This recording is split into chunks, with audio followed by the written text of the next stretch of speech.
Lorsque votre projet est terminé et que vous voulez compiler celui-ci, vous pouvez, dans Unity, compiler de différentes façons. Dans l'exemple aujourd'hui, on va compiler en WebGL pour déposer sur Itch, par exemple. Donc, pour avoir accès aux options de Build, il faut aller dans le menu File, Build Settings. Et là, on peut voir les scènes qui vont être compilées.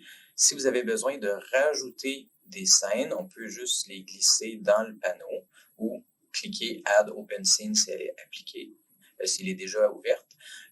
On voit aussi qu'on a 0, 1 et 2, donc c'est l'ordre dans lequel les scènes vont être jouées. Donc, par exemple, mon titre, j'aimerais que ce soit la scène d'ouverture. Donc, je vais la glisser par en haut pour que ce soit la première qui démarre au chargement du jeu.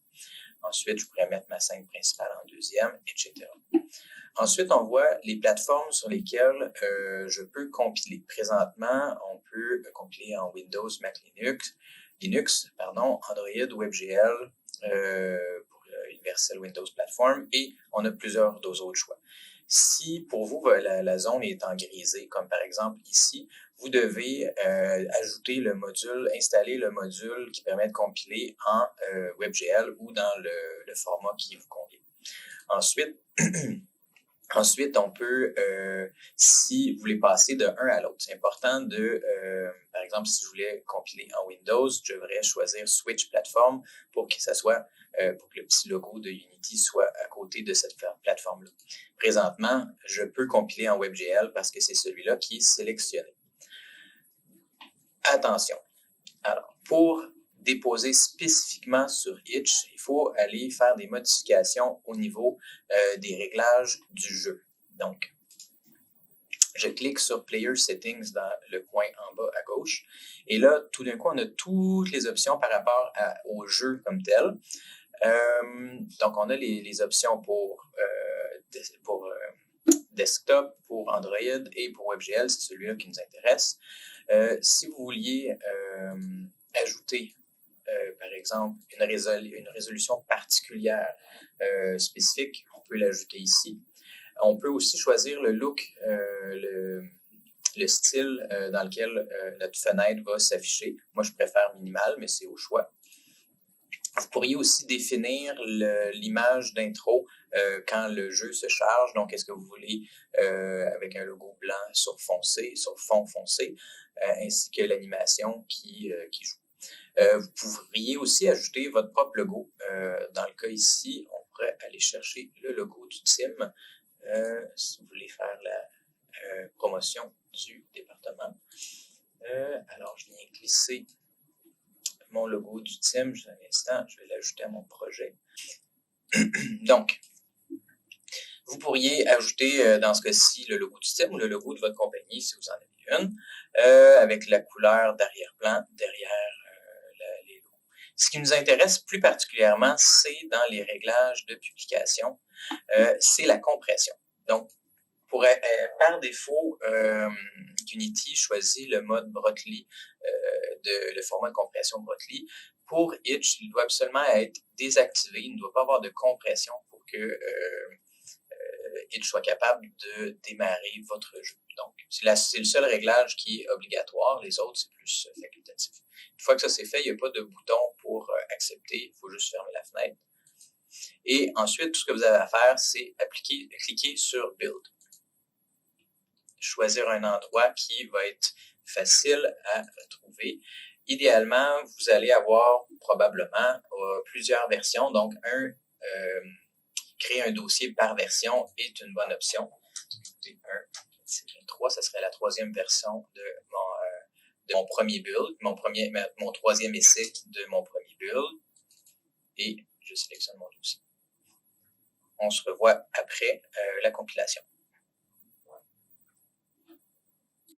Notre compilation est terminée. On peut se déplacer sur itch.io, qui est une plateforme de diffusion de prototypes de jeux, puis de jeux vidéo indépendants. Donc, moi, j'ai déjà créé un compte, mais vous devez vous créer un nouveau compte. Une fois que ça c'est fait, on peut aller à notre tableau de bord, on clique sur Dashboard, Et je peux choisir un nouveau projet. Je dois donner un titre à mon projet. Je vais l'appeler mon beau projet. Et par la suite, on voit qu'il y a l'URL du projet, donc c'est le lien web où sera disponible mon jeu en ligne. On peut rajouter une image si on veut. En termes d'informations, c'est des descriptions par rapport à votre jeu. Donc, est-ce que vous voulez un slogan? Quel type de jeu? Quel type de projet? Est-ce que c'est téléchargeable? Est-ce que c'est un jeu plus HTML qui va être joué dans un navigateur? Dans le cas présent, oui. Quel est le statut de mon projet? Donc, pour l'instant, c'est en développement. On n'est pas, ou même c'est un prototype. Donc, ensuite, je ne veux pas être payé pour ce projet. Et je vais choisir, c'est la portion qui est intéressante ici, c'est le chargement du jeu. Donc, on voit ici qu'on doit télécharger un dossier compressé, donc un zip, et qu'à l'intérieur de ce dossier-là, il doit avoir un fichier nommé index.html. Donc, on va aller voir si c'est le cas. Donc, dans mon build, j'ai mon dossier ici. Je l'ouvre, je vois que j'ai un fichier index.html, c'est parfait. Et là, je vais le compresser. Je vais faire un clic droit, envoyer vers, dossier compressé. Donc, mon dossier est maintenant compressé. Je peux ensuite choisir la taille de mon fichier. Donc, c'était un fichier 16.9, donc 1920 par 1080. Ou encore, on pourrait juste le mettre en plein écran ou détecter uniquement la taille, pour détecter automatiquement la taille de notre fichier. C'est vous qui décidez. Je n'ai pas choisi mon projet. Je vais choisir d'ajouter un projet. Donc, j'ai ça ici, j'ai mon projet. Je pourrais cacher aussi le téléchargement, l'option de pouvoir télécharger le jeu. Donc, je voudrais juste pouvoir jouer. Je ne veux pas que quelqu'un puisse télécharger mon jeu. Et je me rends jusqu'en bas. Et à la fin, Itch vous force à tester votre jeu. Donc, le mode brouillon est obligatoire pour commencer. Donc, ça permet de tester le jeu en premier. Donc, il ne sera pas public. Et par la suite, si je veux qu'il soit disponible à tous, je dois revenir dans les réglages du jeu et le mettre public par la suite. Donc, je vais sauvegarder. Oui.